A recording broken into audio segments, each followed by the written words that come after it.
Stephen A. Smith here giving you guys the weekly recap. We'll let the recap play as we do, check the incentives, and then get right to the recap.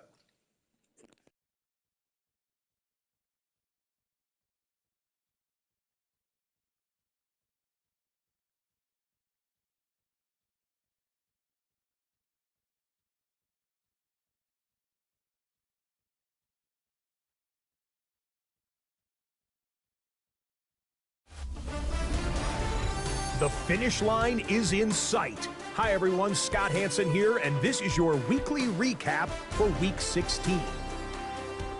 Lots to get you caught up on. We'll start down in the Bayou. The Saints at home to take on the New York Jets. And it's Chris Olave. You just got to figure out a way to get the ball into his hands. He takes the screen pass, and he is gone. And that's a 6. From there, let's go out to Denver, checking in on the Broncos as they host the Jacksonville Jaguars. It's the special teams for Jacksonville coming up special on this play. He's going to field the punt, look for a crease, finds one, and he's loose. He's not going to get caught. Touchdown on special teams. Lastly, we go to Indianapolis. It's the Colts taking on the San Francisco 49ers.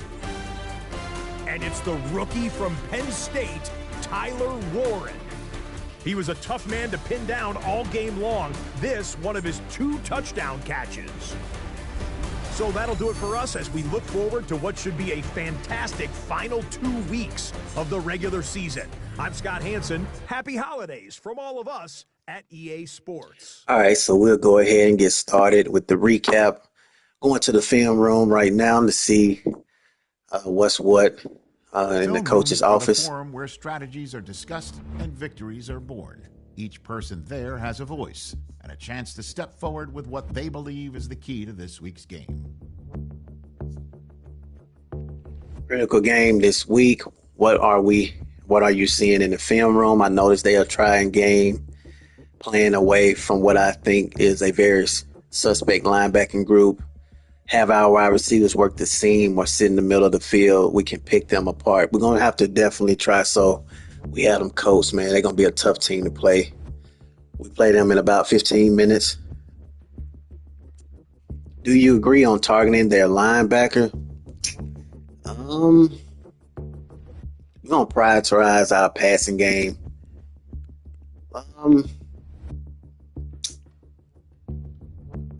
Yeah, we're going to definitely do what we've been doing. I feel like we need to just air it out, throw caution to the wind, because if this turns into a shootout, all we have to do is force their hand by pushing the ball downfield every opportunity. They can't keep up with us. I get the practice lined up. Let's get it coached. The players should be heading to the meeting room now. You can discuss the plan with them as well. Good luck. Yeah, we're going to definitely need it. I need to see if we make the playoffs first before we get into roster adjustments. We want to go out after their corners and get them in isolation, keep passes to the outside where the rest of that defense can't help. About the time, but they have to read fast because they shit fast. Looking at who they got across from me, it's no contest. I'm going to the fist. You will have that opportunity if all goes to plan. As for the rest, this is still a team's effort. We need a clean pocket and no mistake. Play smart, and this win is ours. Yeah, we definitely have to play smart. There ain't no doubt about it. So let's take a look at the incentive check, and then we'll get to some interviews. We got interviews. A lot of teams very excited about the playoffs. Nobody played Eagles Commanders. We know they both ineligible. The away team received the win. OJ already got that taken care of. They are ineligible. Detroit and the Steelers, okay. Bengals and Dolphins, yeah. So usually as we get towards the end of the season, I kind of slack up on the incentive check as we get close to the playoff pot. So what we're going to do now, we're going to recap the game of the week, and then we'll get to the interviews. Game of the week we had was the Cowboys and Chargers.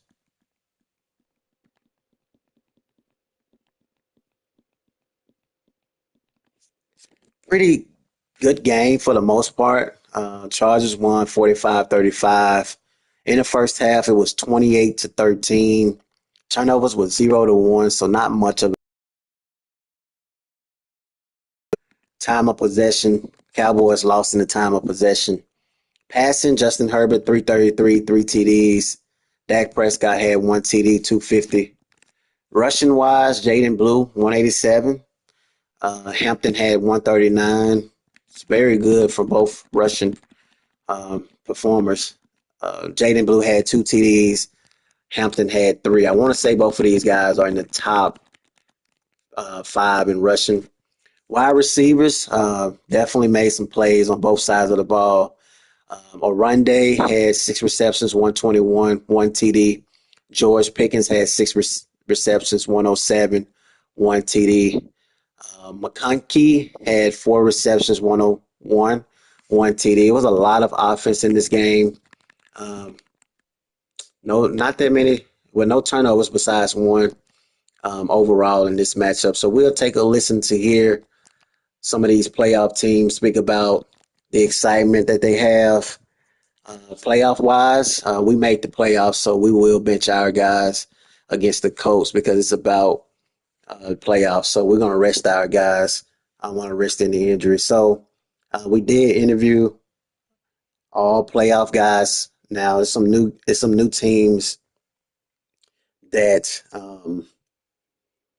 we didn't get a chance to interview, but we will interview some of those guys that we didn't get for the week 17 or week 16, week 17. All right, so we got the Colts Absolution. We really play him in about 10 minutes, 15 minutes. He spoke about his team being on the team in the GFSSL league that's undefeated.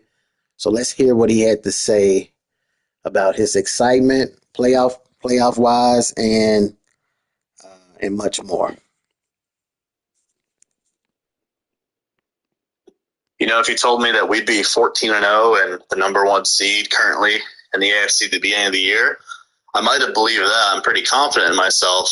What I didn't expect was the fierce competition from the Chargers, who are 13-1 themselves, nipping at my heels.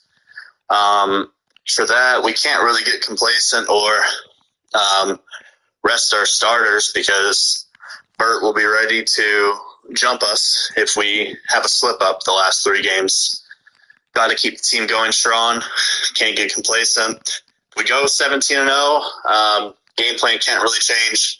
We'll be playing tough teams all postseason. Got the Browns in the north, the Jets and the Pats out east. You know, the Jaguars from my division, and of course, you got the Chargers and the guys are pretty dangerous, offensively and defensively. Just got to keep our head close to the ground and keep driving through to the end. Hope we get to the Super Bowl and cap off a perfect season, ideally.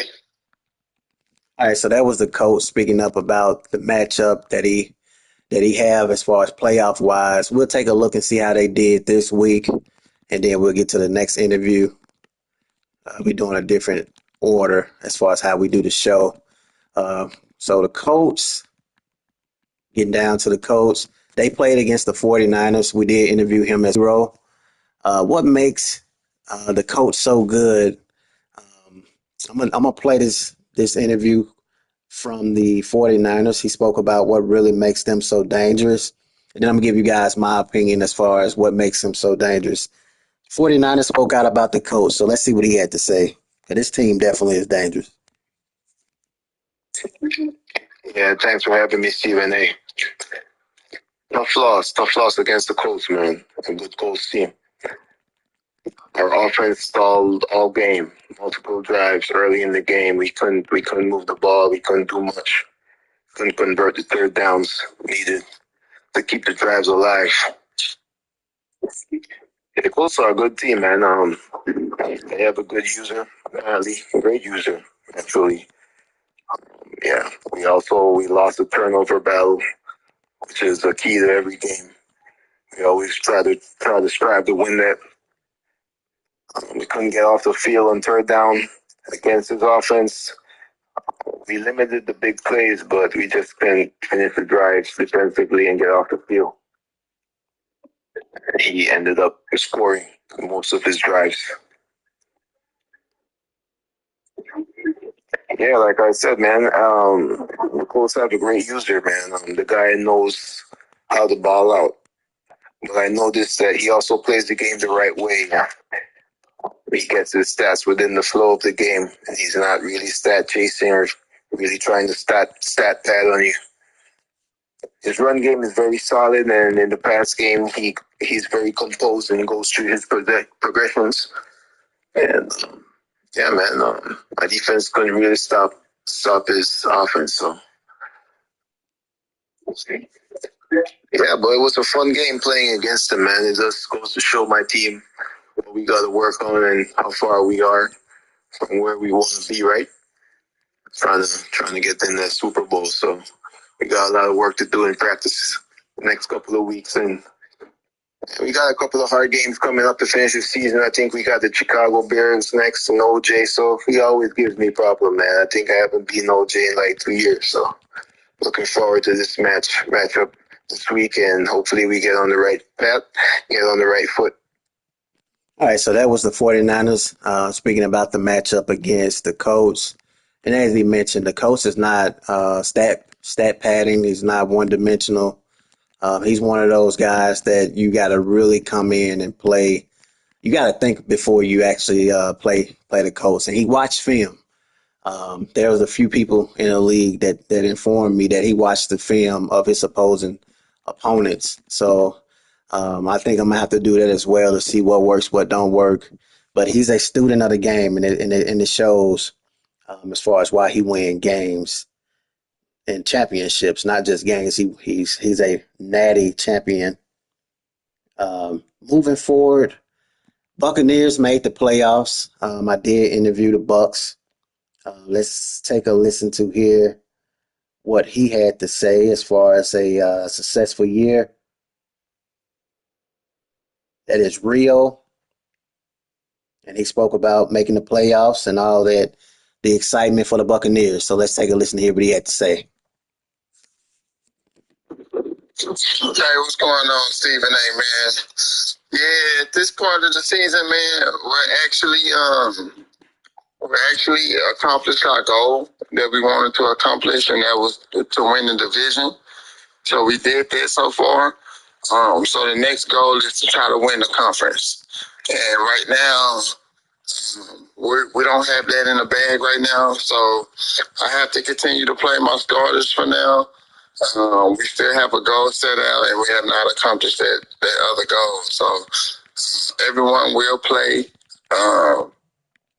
When we have an upcoming game against the Panthers, I would like to rest my guys. So hopefully we can get out to a fast start and be able to rest these guys in the second half. That's the plan. That'll actually be the plan for these final 3 games. I do plan to play my starters, but just not the whole game. So I'm hoping we can get off to a fast start. It's been a great season so far. We took that one L at the beginning of the season in week 2 against the Texans. He came back on the final drive and was able to score with like little time left, and that's how the game ended. So ever since then, we just been on the mission to, do the little things and try to execute our game plan week in and week out, and it's been paying off. We do have the best record in the NFC right now, so we're going to continue to do that so we can get that home field advantage. We would like to have a first round bye and get that extra week off, get guys healthy, get guys back to 100%. so we can get ready to make this playoff run in this NFL tournament. Yeah, so it was the Buccaneers speaking out about their season. We'll take a look and see what they did before we get to the next interview.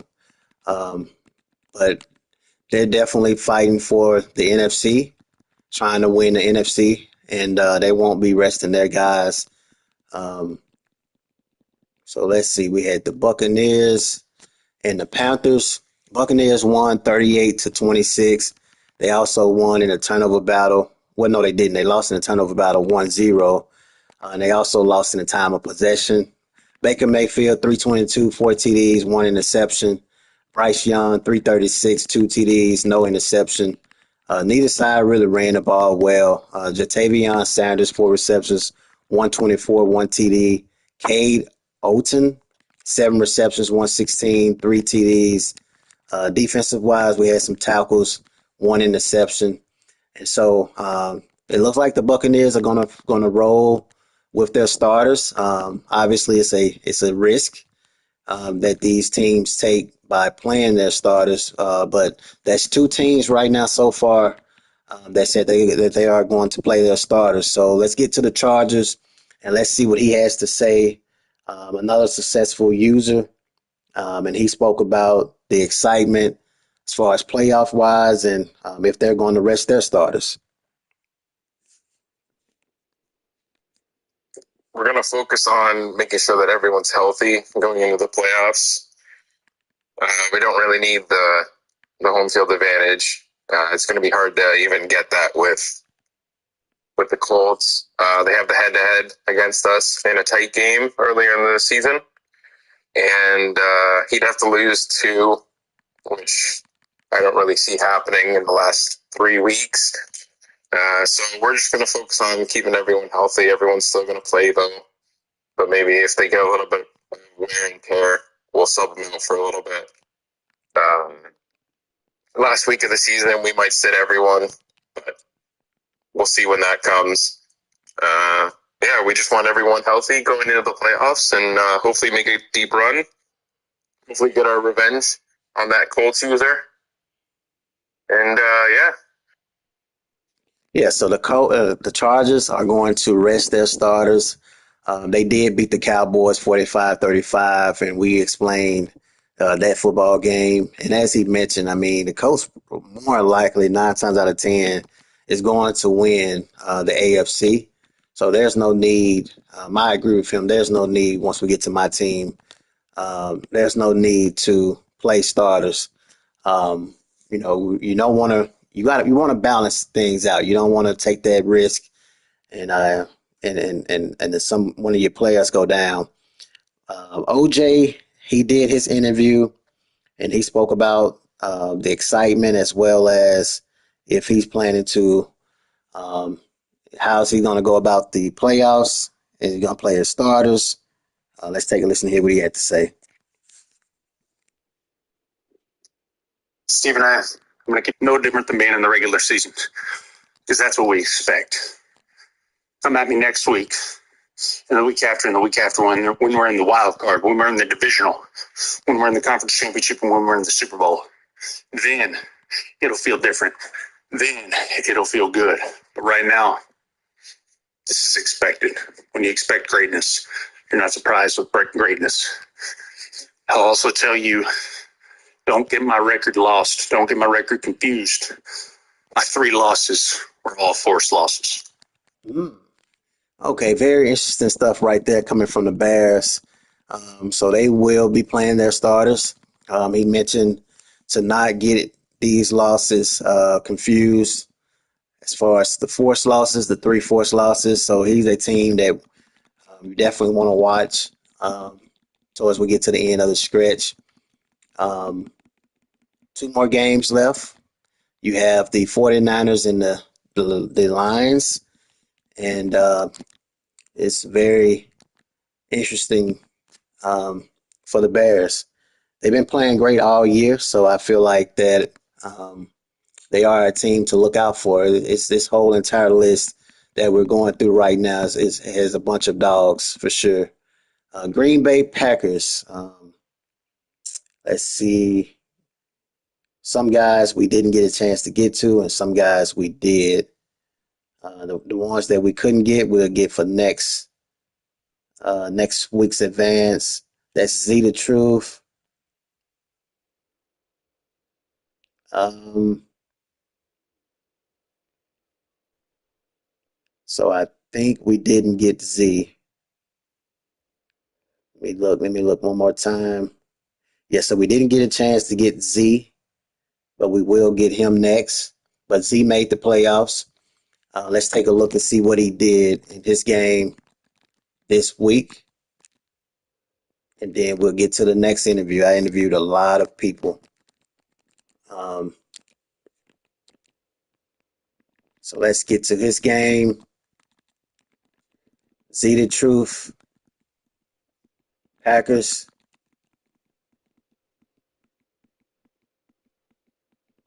All right, so he played the Bears as we just saw, and he beat the Bears 27-24.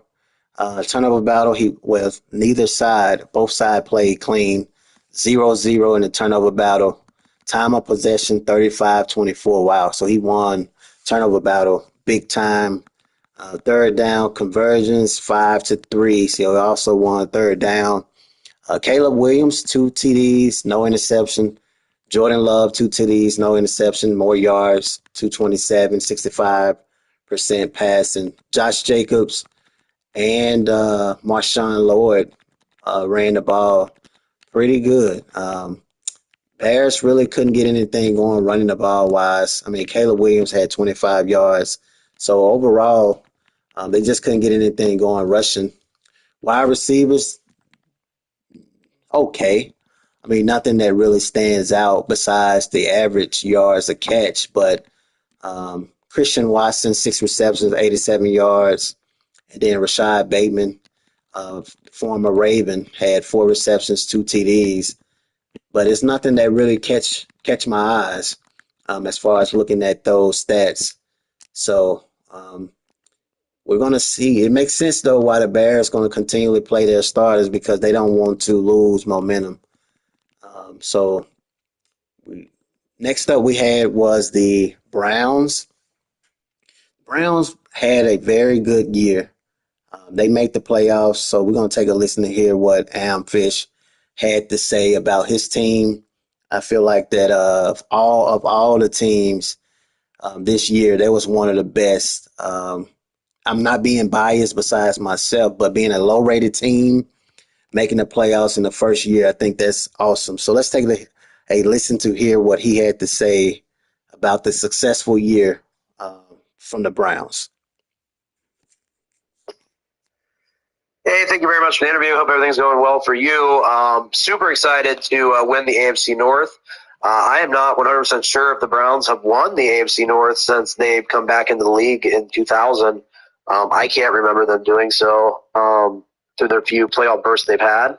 So it's super exciting to finally get that title back in Cleveland.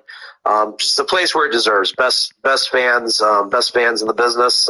Cleveland's insane. Overall, super successful season. Wasn't expecting to win the division, especially playing against Baltimore and several other good squads. But it was very, very nice to just come out and be competitive, play good football.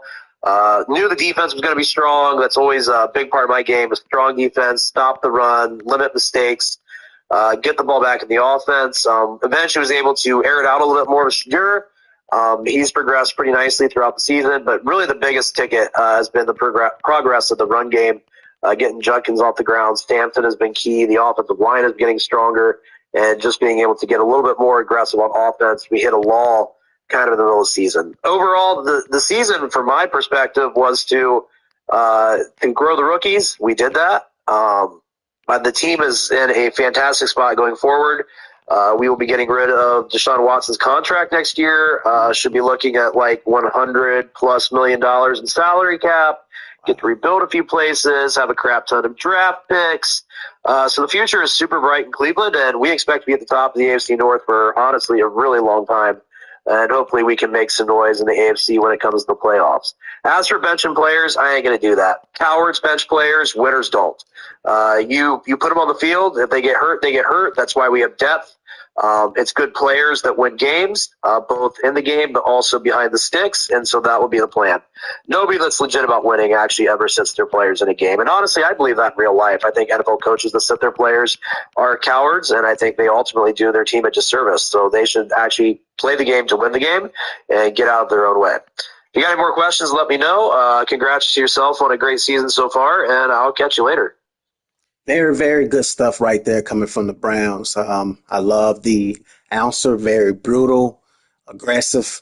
That's why we do these incentive interviews, man, because it gives you different personalities, different answers, and to certain questions, man. It makes the league very fun. And he said basically he feel like they're cowards. You know, the teams that decide to sit players, and it makes a lot of sense. You know, there's definitely a fine line between sitting guys and allowing guys to just fight it out. So I definitely agree with him when it comes to that. We don't have much depth, so we're probably going to take the Chargers route as far as benching our guys, but I can definitely agree with the Browns as far as their mentality. They played against the Bills, and they lost 27-30.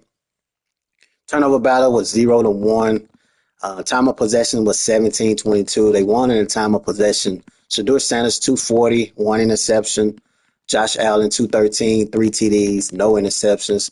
Quinshon Judkins definitely is a wrecking force, 130, three TDs, rushing. The receivers, Dalton Kincaid, 5 receptions, 110. David Njoku, 5 receptions, 73 yards.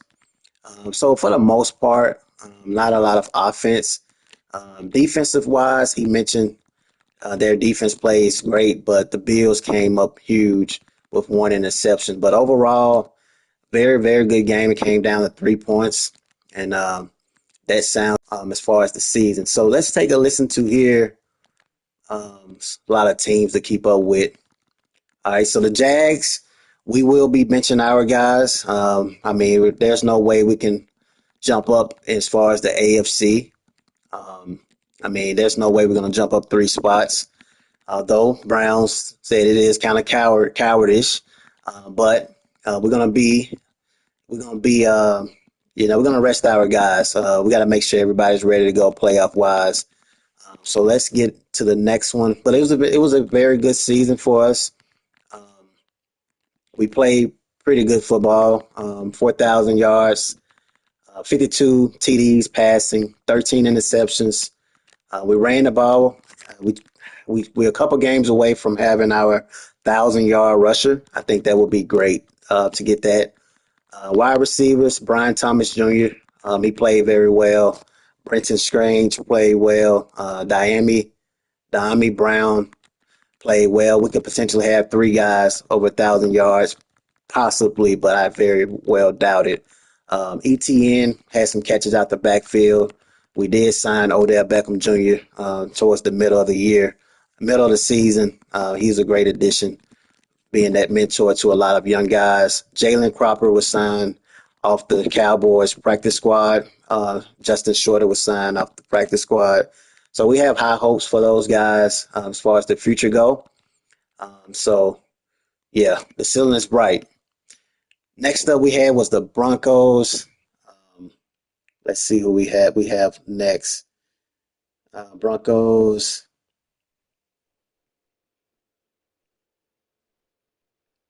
Let's see. I'm going to let the coach know I'm almost done.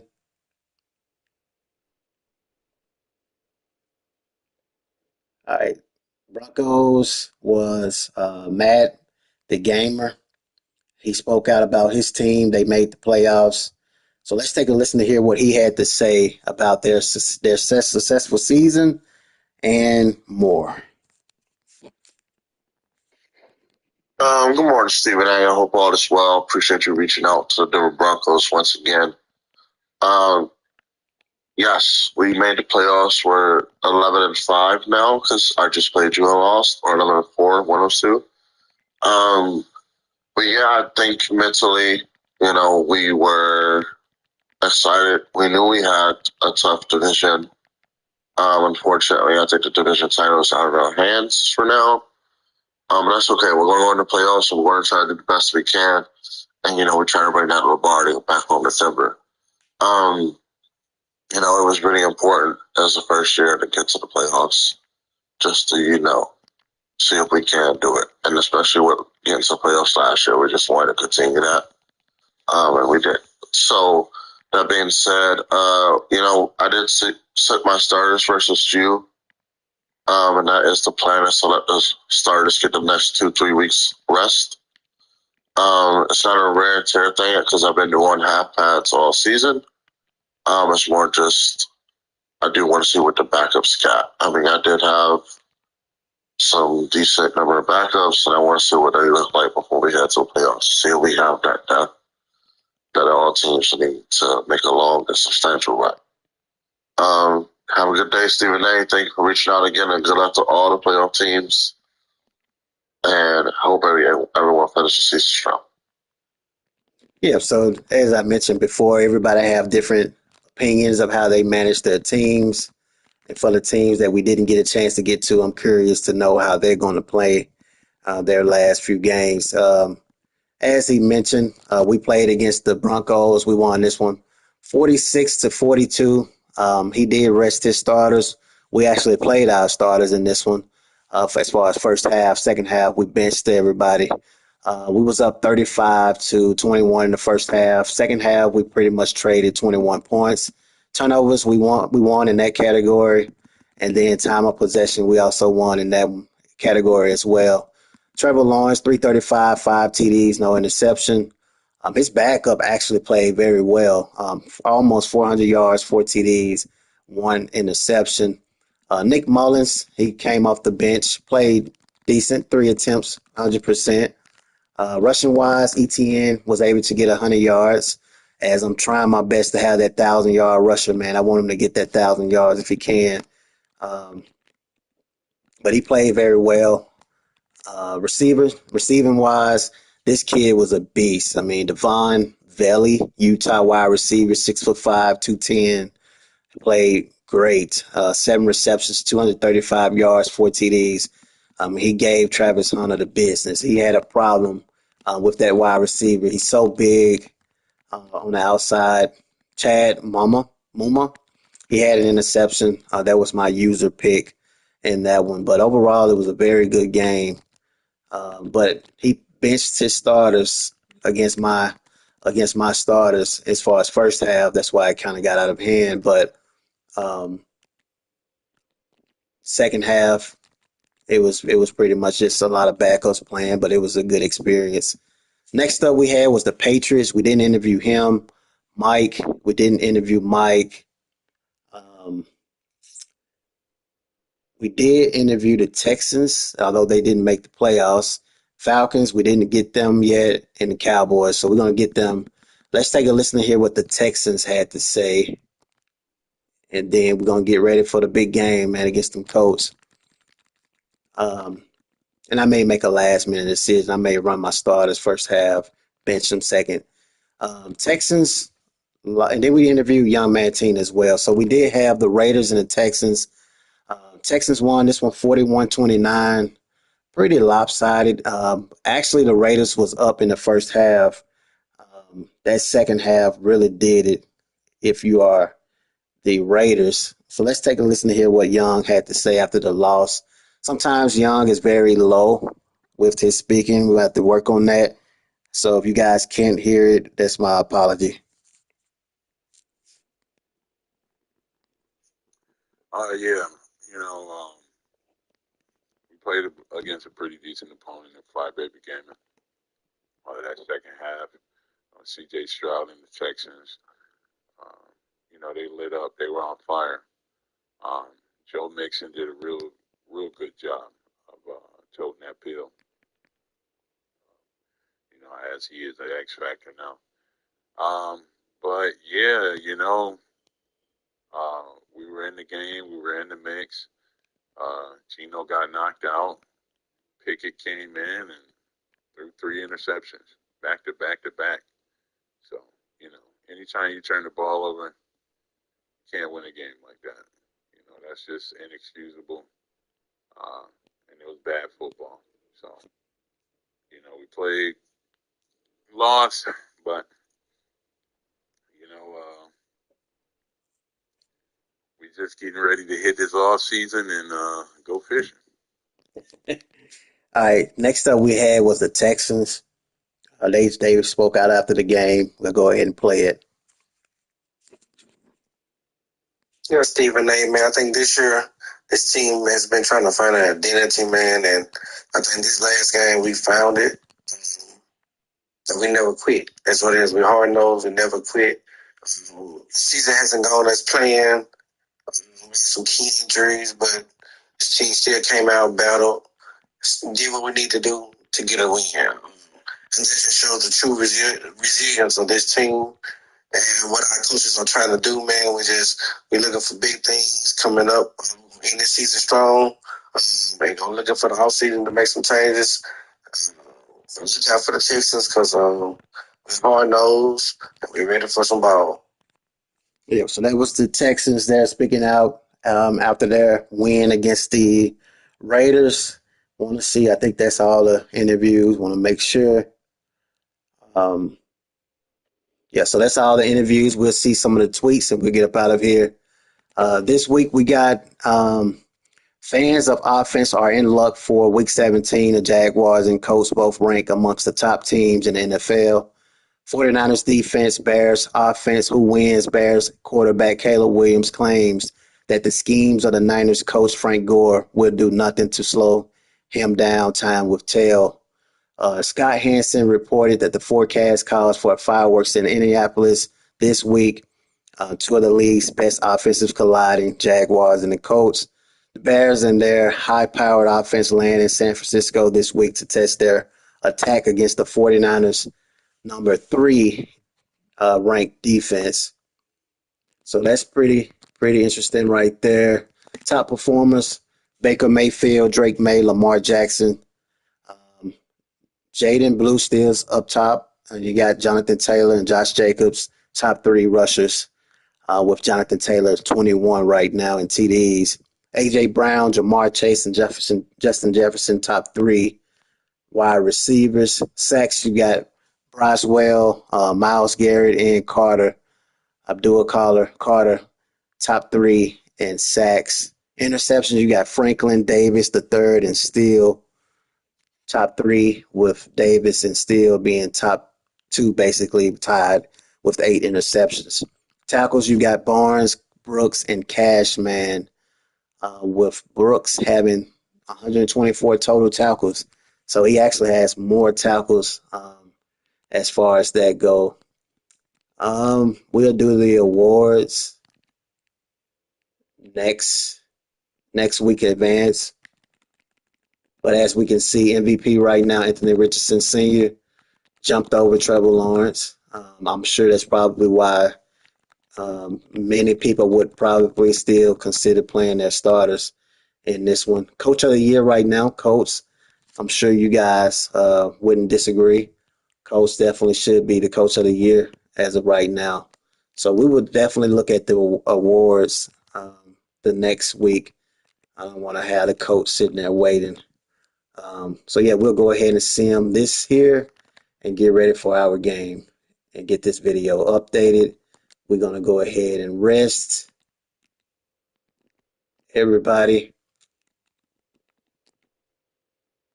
And we're going to make a game time decision as far as whether we're going to rest our guys for this matchup against the Colts.